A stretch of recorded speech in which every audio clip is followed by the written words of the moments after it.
Hey everyone, welcome back. I am literally so excited you're here for today's explainer because honestly, what we're covering today is essentially a survival guide. We're diving into the defense manual, Surviving Dark Psychology. If you've ever walked away from a chat feeling just totally confused or guilty for literally no reason, or like reality just kind of shifted under your feet, yeah, you're in the right place. Today, we're decoding all that tricky, everyday psychological manipulation that somehow sneaks its way into our offices, our friendships, and yep, even our romantic relationships. Okay, so here's our game plan for today.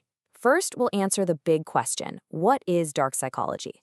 Then we'll break down the dark triad. Third, we'll expose some common manipulation tactics. And finally, we'll talk about how to actually protect yourself and others.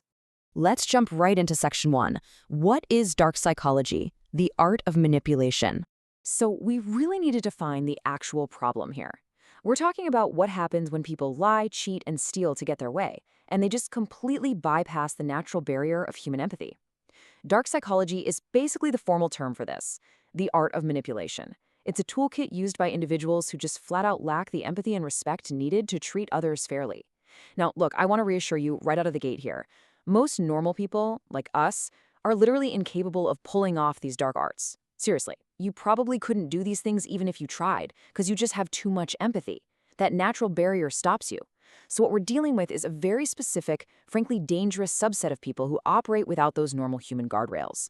Moving on to section 2, the dark triad explained, or as I like to call it, know your enemy. Now, psychology professionals actually use a really specific framework to identify these manipulators, breaking them down into 3 distinct personality traits. Let's look at the first one, narcissism. You've probably heard the word, right? It's a personality trait defined by just an unreasonably high level of self-importance. A narcissist demands constant admiration. They need all eyes on them 24/7. And, if they aren't treated like the absolute center of the universe, they get incredibly frustrated. They will literally start pulling strings just to force that spotlight right back onto themselves, and they do not care who gets shoved into the shadows to make it happen. The second trait in the triad is psychopathy. This one is characterized by a complete and total lack of empathy and emotional affect, usually paired with some major impulse control issues. Now, I really want this to sink in. A psychopath literally cannot comprehend that other people have emotions. It's wild. They don't just ignore your feelings, they are structurally blind to them. It's like trying to explain a color they've never seen. And this total lack of emotional resonance, that's exactly what allows them to do just stomach-turning things without feeling a single ounce of guilt. And the third trait is Machiavellianism.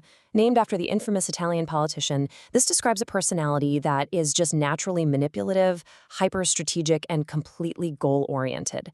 They are utterly uninterested in how their scheming impacts anyone else. Now, here's the crucial point. While this might actually be the least common trait of the dark triad, its relentless, cold focus on personal gain makes it the most catastrophic for anyone caught in their orbit. To a Machiavellian, people are just chess pieces on a board. Nothing more. So, I really have to ask you, are you being manipulated right now? Take a second. Think about your coworkers, your friends, maybe even your partner. Have you noticed traces of that triad floating around? Because we're about to pivot from all this abstract psychology into the actual concrete tactics that get used against us every single day. Which brings us to section 3, common manipulation tactics, the manipulator's playbook. Strap in, guys, because we are about to rapid fire through 8 specific tactics these personalities use to sneak into our lives. Okay, first up, we're dealing with 2 sides of the exact same manipulative coin. On one side, we have love flooding, or love bombing. Imagine a coworker suddenly treating you like you're their absolute best friend, just showering you with praise. And then, bam, they ask you to cover their shift. Typical, right? But on the exact opposite side, you have love withholding. This is when they give you the cold shoulder until you comply. Picture a cousin who just freezes you out completely, leaving you on read simply because you wouldn't loan them $50. Both of these tactics are totally designed to control your behavior by using the sudden extreme presence or extreme absence of affection. Next up on the list, lying. Manipulators rely heavily on everything from tiny little exaggerations to just massive indiscretions. Think of that incredibly frustrating, highly relatable scenario where you catch a Tinder date who absolutely swore to you they deleted the app. But oops, you see it right there on their phone screen. So how do you counter this? Honestly, you have to establish a baseline expectation of dishonesty with this person. Stop assuming they're telling you the truth by default. Call out the lies immediately, and you won't fall into their traps. And then, of course, we arrive at gaslighting. This is such an insidious attempt to convince someone they're literally going crazy, or that their memory is just completely failing them. For instance, say some money goes missing from your wallet. You ask your roommate, and they don't just say they didn't take it. They look you right in the eye and say, "What? You specifically told me you had zero cash yesterday." And when this happens over and over, you actually start to believe your own memory is broken. To counter this maddening tactic, you've got to leave yourself notes, or honestly, start recording behaviors and facts so you can stop second-guessing your own reality. Now, consider this scenario. Someone says to you, "Well, we can either go out for pizza together, or I can leave and you can watch a movie all by yourself." This perfectly illustrates the tactic of choice restriction. The manipulator traps you in a completely false binary. They present two extremely limited options to make you think you have to pick one, totally distracting you from the fact that, like, a million other options exist. You really must actively reject these manufactured premises. The world is rarely just option A or option B. All right, let's talk about reverse psychology. This is when someone coyly acts like they don't want a certain thing to happen just so it magically comes true. Imagine a friend who really wants you to come to their party, but they guilt trip you by sighing and saying, "Well, I was supposed to see my sick grandma, but I guess I can blow her off." Right? They want you to say, "No way, go see her, it's fine if you miss the party." They literally engineered your response. So to counter this, just take the option being presented that's actually best for you. If they offer to go see their grandma, just say, "Great, yeah, you should definitely do that. Just don't play the game." Moving right along to semantic manipulation. These are nefarious little word games where they twist your past statements. Let's say a toxic friend makes a cruel joke about your weight. When you get understandably upset, they defend it by saying, "But you told me you wanted to lose weight. I'm just encouraging you." See what they did? They twisted your words to justify their own cruelty. Remember, your countermove here is super simple. You are always allowed to change your mind. Tell them exactly that and absolutely refuse to let them weaponize your own past statements against you. The final tactic in this dark playbook is confidence breaching. This is when someone reveals your deeply personal secrets if it benefits them, or honestly, sometimes just to get a cheap laugh. If a friend spills your secret crush to the entire table at lunch just for a quick chuckle, you need to recognize what that is. Your only real countermove here? Permanently cut off their supply to your personal information.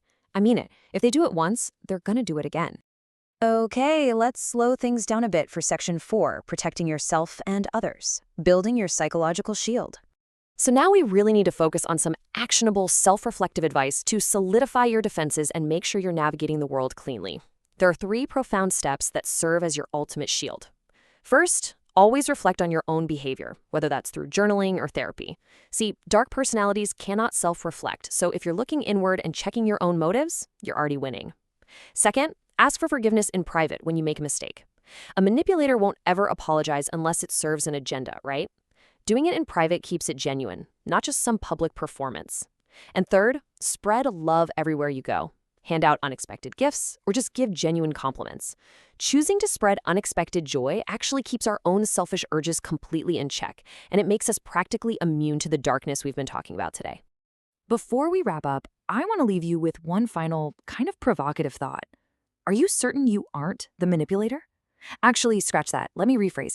Are you absolutely sure you aren't accidentally using these tactics? We spend so much time, right, looking out for the narcissists and the psychopaths out there. But human nature is really complex. So I challenge you to look in the mirror today. Ensure that in moments of stress or desire, you aren't accidentally borrowing from that dark playbook and using these exact same tactics on the people you love. Keep your shield up, for sure, but make sure your own hands are clean. Thanks so much for joining me for this explainer, and I will catch you next time.